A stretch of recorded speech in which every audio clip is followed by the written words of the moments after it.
The tremor under Amanda's desk wasn't seismic, it was Kyle, planting his designer loafers on the dev bullpen table like he was launching the Mayflower. He was laughing at something on Slack. Odds were good it was one of his own quips. "Amanda, tell me you didn't write this," he said, waving a printed sheet of her code like it was evidence in a felony trial. "Looks like someone pasted the Bible into the comments." She didn't flinch. Just blinked behind her glasses and clicked her mouse. "It's audit trail documentation. Legally required." Kyle grinned like a man who had never seen the inside of a compliance audit. "Yeah, but does anyone read it?" She wanted to answer yes.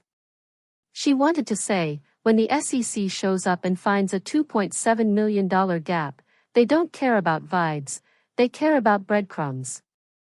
But she stayed quiet, because 15 years of building back-end systems that kept the entire company standing had taught her something. Shouting gets ignored, but silence followed by a system failure? That gets attention. Now, quick sidebar, 97% of you listening aren't subscribed. Fair enough. Maybe you're here because you rage Googled how to survive fragile ego tech brothers. But if you've stuck with me this far, hit subscribe. It costs nothing and keeps our team fueled like triple shot espresso. Anyway, back to Amanda. She'd built that financial processing system back when the company was 3 people in a strip mall wedged between a vape shop and a dentist who only worked Tuesdays. It wasn't flashy code. No animations, no frills. Just clean, solid, airtight logic. Every variable intentional, every log a map back to reality. Legal adored her. Product barely knew she existed unless something broke. Engineering, though, that had changed. The quiet veterans like Amanda were being swapped out for a parade of quick-talking, 30 under 30 imports with disruption on the brain and half-year exit plans. Kyle was just the noisiest of the lot. Her desk was a little altar of efficiency, a single monitor dotted with sticky notes in her shorthand, a coffee mug reading "I void warranties," and a mechanical keyboard that clicked like a Geiger counter in Chernobyl whenever she was annoyed.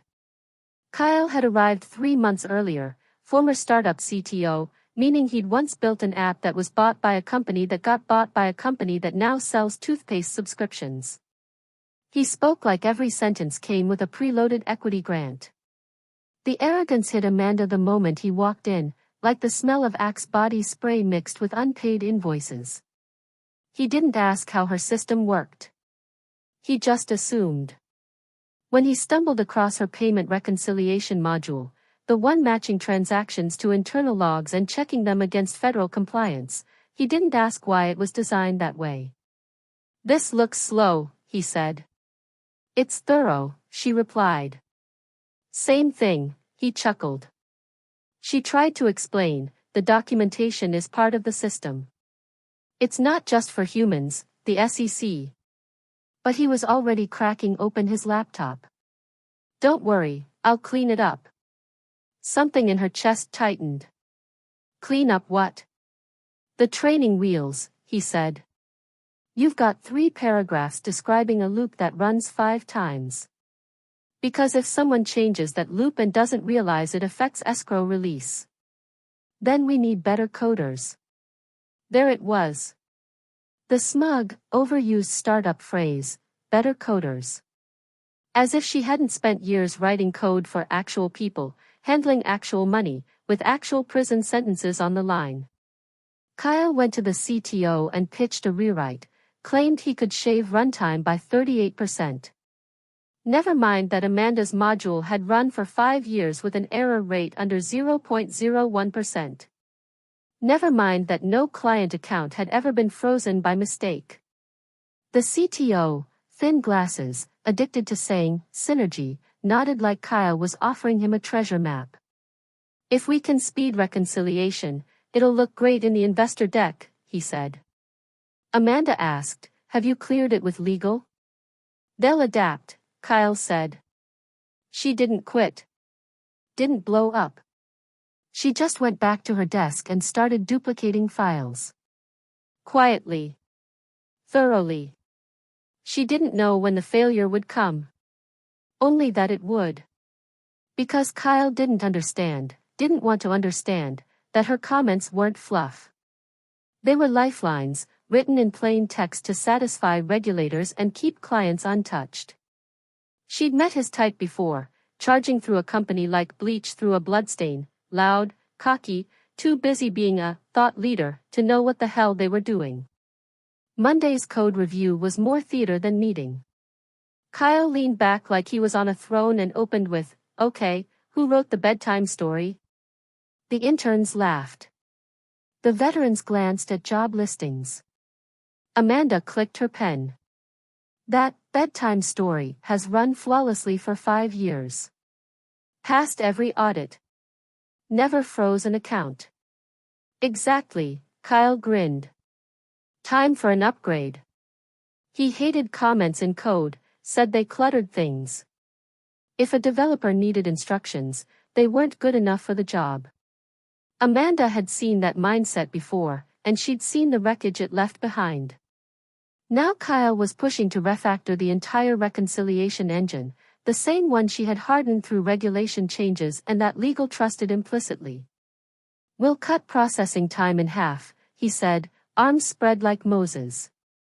"Right now it's bloated. Look, 4 lines just explaining a fallback routine. Anyone can figure it out." "You'd be surprised what smart people forget when they're under subpoena," Amanda said flatly. A few nervous laughs. One junior dev mouthed, "Yo," and leaned back. Kyle smiled like she'd complimented him. "Relax. We're not building nukes, it's just reconciliation. Just one that processes $840 million a year," she said. "But sure, not nukes." The CTO sipped something green and overpriced. "I like the initiative, Kyle. Let's try it. Sandbox for now. Amanda, help him with the legacy notes, but don't block it. Good modernization exercise." She nodded. That's what she did, nodded, saved, archived. Then she copied every version of the codebase to an encrypted external drive. She opened her 2019 compliance checklist, rechecked each regulation tied to the module, and drafted a memo to legal, potential risk, reconciliation engine documentation removal. She left it unsent. For now. Meanwhile, Kyle was in a side room bragging to a junior about a new logic tree. "We'll process in chunks, no need to validate every pass." Amanda closed her eyes and saw the failure unfold. First 1 transaction with no record, then 2, then 40, until her autoflag system had nothing to follow. Her module had never been about speed. It was about precision, traceability, and immunity under legal scrutiny. But precision didn't look good in a pitch deck, and it didn't trend on LinkedIn. Kyle was chasing numbers that collapsed the moment a subpoena hit. She backed up her code again, downloaded every file she'd touched in 6 months, timestamped and signed her memo, and waited. Not afraid, just irritated. Irritation that had hardened into steel. She didn't need to sabotage him. He'd do it himself. She just had to let the landmines work. She caught him at the espresso machine, not because she drank espresso, she thought it tasted like scorched metal, but because it was the one place he stood still. Hoodie sleeves shoved up like he was blessing the beans. "Removing audit comments breaks company policy and federal law," she said evenly. "Not an opinion, a requirement." "Audit trails are still in the logs," he said without turning. "Logs tell you what happened. Comments explain why." Now he turned, one eyebrow raised, the other smugly at rest. "If the code's good, it doesn't need an essay." Amanda stared. This was a man who probably thought Sarbanes-Oxley was a Marvel character. She slowed her words, "The way you tell a kid the stove is hot. This isn't a blog post, Kyle. If a regulator flags a discrepancy and there's no visible rationale in the code, you get investigated." He sipped the espresso, winced. "We'll be fine. That phrase again, "we'll be fine." Amanda had heard it right before the 2017 audit disaster, when half the accounting stack had to be rebuilt in 2 weeks because someone optimized away the validation layer. Legal had nearly sent out carrier pigeons looking for someone to blame. Amanda fixed it in 11 days, slept under her desk, and no one remembered but her. Kyle walked off with his coffee, earbuds in, already on a Slack call. Amanda watched him vanish down the hallway, talking about streamlining processes to someone who probably hadn't touched production code since Obama was president. She turned back to her desk and stared at her terminal for a full minute. Then she did the thing she'd been avoiding. She pulled up the company's compliance portal, searched reconciliation logic, and found her own memo from 2 years ago. Still valid, still active. She signed it again, saved a copy to her encrypted drive, and printed a hard copy. Nobody ever expects paper. That afternoon, the CTO summoned both of them to the glass-walled conference room, nicknamed the fish tank, because it made you feel exposed and foolish. Kyle led the pitch, gesturing like a magician. They could shave 42% off processing delays by batch aggregating transaction IDs before validation. The CTO nodded while half-scrolling through his phone. Amanda cleared her throat. "Have you reviewed the compliance trail impact?" Kyle didn't miss a beat. Amanda's concerned about comments. She refused the bait. Not comments. Verifiable human-readable logic for audit traceability. If the fallback logic changes and we lose justification, we can't defend this to regulators. The CTO looked up. "We still have Git history, right?" Amanda exhaled through her nose. "Yes, and regulators love wading through 27 commits to find a deleted rationale for a float-to-int conversion." The CTO gave a smile that meant he wanted speed, not headaches. "Let's give Kyle's version a try. We can roll back if it's a problem." Amanda folded her notes. "Of course," she said softly. It felt like the floor dropped out beneath her. Back at her desk, she didn't argue. She plugged in her encrypted drive, ran one more backup, #backup04 Amanda Prail rewrite annotated full, and saved it. Then she opened a blank file and typed one line, "They will remember this moment." The new code went live on a Wednesday, sliding into production like a knife under ribs. No post-mortem, just a cheerful Slack from Kyle, Reconciliator 2.0, now 42% faster. Amanda didn't reply. She closed her laptop for exactly 7 seconds, then opened it again. She'd prepared for this. Step 1, archive the full original module, comments, logic, rationale, diffs, every comma, into golden record Amanda v1 final.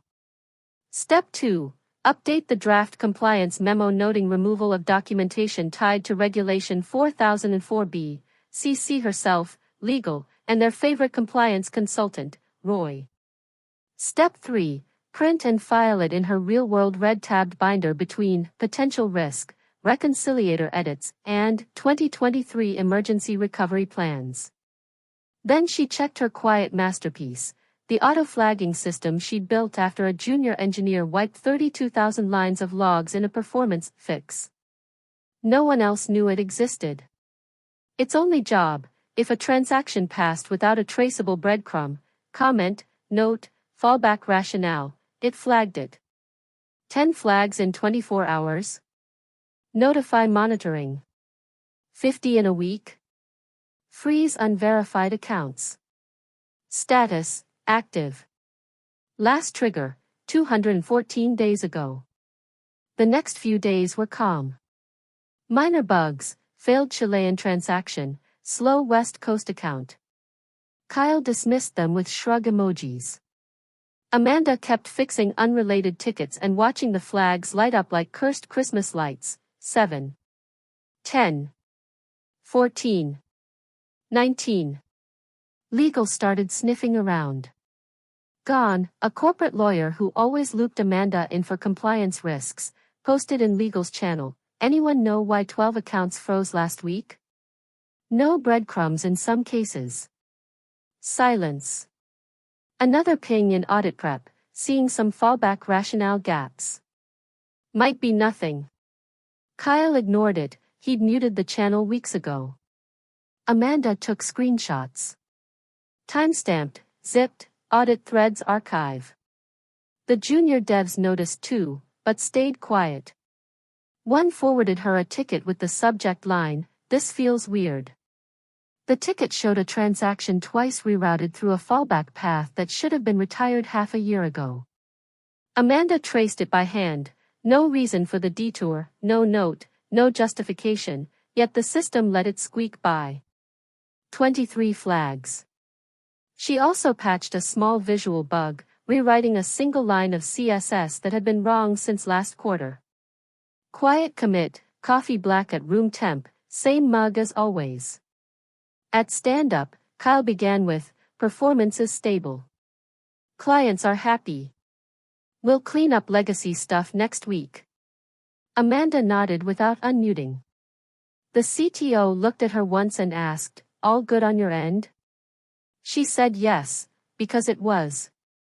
Buried under layers of process and forgotten lessons, everything was unfolding exactly as she'd built it. The system wasn't angry or rebellious. It had one mission: fire when the paper trail disappeared. Amanda didn't have to speak up. She just had to wait. It happened at 9:43 on a calm, overcast Tuesday.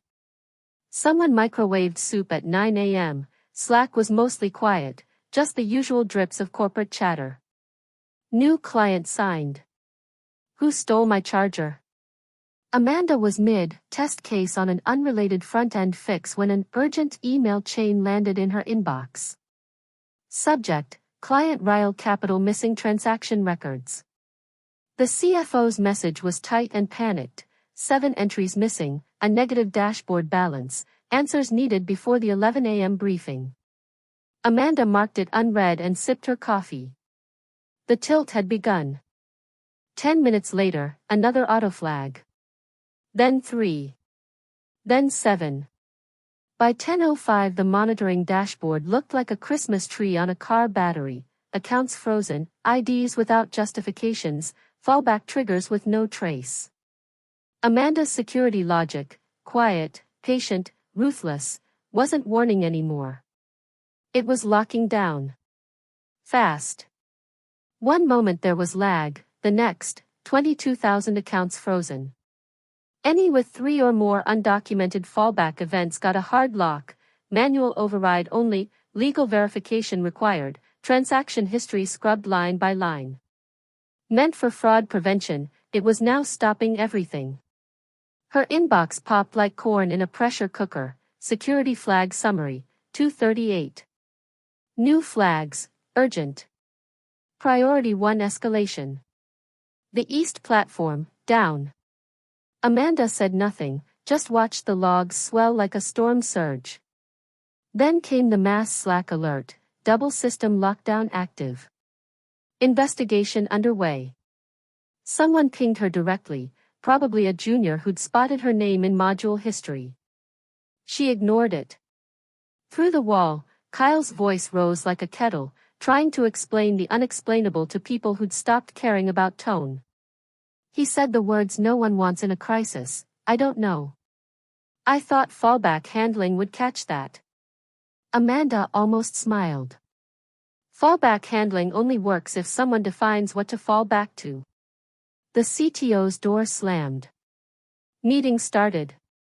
Amanda wasn't invited. At 11:04, the CEO blasted a company-wide, critical system incident, immediate action required. By noon, compliance officers were physically in the building. Amanda watched them pass her desk like silent ghosts. Still, no one asked the key question: who built the freeze logic? If they had, they'd know, this wasn't a bug or a breakdown. It was the system finally doing its job. Amanda pulled up the last 50 autoflagger logs, no trails, no reasons, no comments, no access. She double-checked the compliance memo she'd sent last week, time-stamped, signed, sitting in legal's inbox like an ignored fire alarm. Something clattered in the hallway. Mug? Phone? Career? Amanda dimmed her monitor, leaned back, and whispered her line for moments like this. It wasn't revenge. It was prevention. And prevention bites. The emergency all-hands was set for 2 p.m., but the knock came at 1:46. Not a ping. Not an email. A knock, the ancient signal that someone had found the adult in the room. HR stood there, wide-eyed. Legal needs you. Conference room 4. Amanda closed her laptop, unplugged the encrypted drive, and slid it into her canvas tote. No questions. She knew. The silence had broken. Now came the harvest. Conference room 4 was full, legal, 2 InfoSec guys looking shell-shocked, the CTO with hands in hair, Kyle pacing like he could outrun a crash. Amanda, said Jean from legal. We need clarity on the reconciliation module. The system's flagging every fallback as undocumented. Amanda calmly pulled a manila folder from her bag and laid it on the table like trial evidence, her original compliance memo, dated, signed, policy referenced. Then a printed diff, her approved code versus Kyle's deployment, red lines everywhere, stripped logic, erased justifications. She tapped one, hash ration removed, cleaner output. Finally, she slid over a printed pull request with Kyle's reply to her compliance note, not necessary. Jean read it twice, set it down like it burned. Kyle started, look, it wasn't like, Jean cut him off, we've already looped in the SEC, preliminary view, failure of due diligence under 8002C. The CTO looked sick. Amanda stayed quiet, her work spoke in timestamps, signatures, triggered safeguards. Kyle stammered, no one told me it was legally required. There should have been a warning. Amanda, cold, there was. Me. The room froze. An InfoSec guy asked, so, just to confirm, this isn't a crash? Amanda, correct. It's working as intended. You can't rip out the brakes and call it faster, eventually, you just hit the wall. The CTO, why didn't you stop it? Amanda lifted the memo. I did. You didn't listen. Jean's knuckles whitened. We'll need a rollback and a joint SEC response. Kyle muttered, this isn't my fault. Amanda, it's only your fault. Then she left. No slam. The system had already done that. By Thursday, the office felt like a crime scene. No eye contact. Even the espresso machine was subdued. Amanda arrived at 8:13 sharp, same spot, same mug, same cardigan faint with toner and peppermint. This time the receptionist stood up. The SEC's auditing consultant, Carlton, older, in a navy suit and squeaky orthopedic shoes, spent 3 hours with legal, InfoSec, and a forensic copy of the logs. Amanda wasn't invited. She didn't need to be. At 11:02, legal's email summary landed. She scrolled until she saw it. Legacy Reconciliation Module authored by A. Trent, precise, transparent, fully compliant under SOS 4004B. 2 lines later. Rewritten module deployed by K. Avery, non-auditable code with critical regulatory violations, absence of fallback rationale, and undocumented decision trees. Amanda leaned back, fingers loosely laced in her lap, and released a breath she hadn't realized she'd been rationing for 4 straight days. Kyle was conspicuously absent. Word drifted through the office that he'd been lifted from his desk mid-print planning session and quietly shepherded into a small meeting room with an HR rep and a red folder. His Slack went dead at 10:26 a.m., no green dot, no farewell ping, just gone, like condensation in cold air. The CTO made a blink-and-miss appearance at the afternoon all-hands Zoom, muttering about process misalignment and unfortunate oversights before vanishing back into digital shadow. Later, when legal asked about accountability, he apparently said, "I trusted my team," which anyone fluent in corporate would translate as, "If someone's head rolls, I prefer it's not mine." That evening, Amanda's inbox lit with a private calendar invite from the CEO. His office was a sterile cube decorated with framed motivational slogans that now felt like parody. He gestured to a chair, launched into a slow, measured speech littered with words like integrity, judgment, and deep institutional memory. Finally, he slid an offer across the table: Kyle's job. Lead developer. Full control over coding standards and deployment. A new hire budget. A signing bonus for her quiet vigilance. Amanda glanced at the envelope, then met his eyes. "You don't need a lead dev," she said. "You need ears." He blinked. "I'm sorry." "People saw this coming. They said it out loud." "I said it." "No one listened." The CEO's mouth worked once, twice, then he swallowed. "Still, you've earned this." Her smile was thin and tired. "No. I preserved this." "That's different." She rose, shook his hand, and added, "I'll train whoever you hire. But I'm not sitting in that seat." In the hallway, she paused at the elevators, pulled out her phone, and updated her LinkedIn headline, "Built compliant systems." No exclamation marks, no breathless corporate buzz, no revenge baked between the words, just the steady truth of someone who kept the walls standing while the party raged, knowing eventually people would be glad the roof never gave way. Her resignation letter ran exactly 4 lines, dates, signatures, nothing else. HR called twice to confirm she didn't want to add a goodbye for the team. She didn't. The goodbye was already baked into the ignored memos, the flagged transactions, the log lines that had screamed quietly from the back end when no one else was paying attention. Her exit interview was scheduled for 10:30 a.m. in a bland conference room with a junior HR associate still breaking in her first pair of work shoes. The questions were textbook, but the air was tense. Everyone knew this wasn't an ordinary departure. "How would you describe your time here?" the associate asked. "Necessary," Amanda replied. "What would you have changed?" "The listening." "Any advice for leadership?" She thought for a moment. "Fewer whiteboards. Read more comments." The interview wrapped 10 minutes early. Down the hall, Kyle sat in a gutted glass-walled office, badge access revoked, Slack and repo permissions gone.